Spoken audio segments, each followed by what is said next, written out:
Бастау олимпиадасы. Бастау сыныптың ұстаздары мен оқушылары, сіздер бұны міндетті түрде көрмесеңіздер болмайды бұл есепті. Ол үшін экранға тіркеліп алыңыздар. Біз күнделікті осындай әдемі, қызықты есептер салып отырмыз. Есепте жалпы былай дейді. Дүйсенбі күні Қайрат мектепке 4 км жылдамдықпен жаяу жүріп уақытында жетті дейді.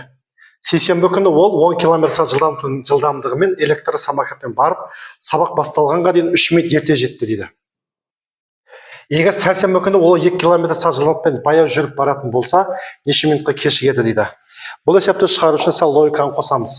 Яғни 4 т-ға көбейтсек, т деген уақыт 4-тен жылап 2-ні көбейтсек, бір жол шығады. Бұны біз теңестіреміз, 10 мен жүретін болса, яғни 3 минут ерте барады деген сөз. Біз жерде километр сағат, бұл жерде минут деген сөз. 3 минут деген сөз сағаттың 20-дан 1 бөлігі деген сөз. Енді жақшыларды ашамыз. 4-т тең болады 10 т-нан көбейтсек, 10-ны анан көбейтсек, 2-ден 1 деген шығады. Енді 4-ті мына жаққа өткіземіз, 2-ден 1 мына жаққа өткіземіз. Сонда 6-т тең болады 2-ден 1. Ал 6-ны жаққа бөліп өтеді, т тең 12-ден 1 деген жауап шығады. Ал бұл 12-ден 1 деген бұл сағат деген мағына. Ал сағаттың 12-ден 1 бөлігі бұл 5 минут. Яғни бұл 4 км сағат жылдамдықпен жүретін болса, 5 минутта мектепке барады екен. Енді осы жерде сәл логиканы қосып жібереміз.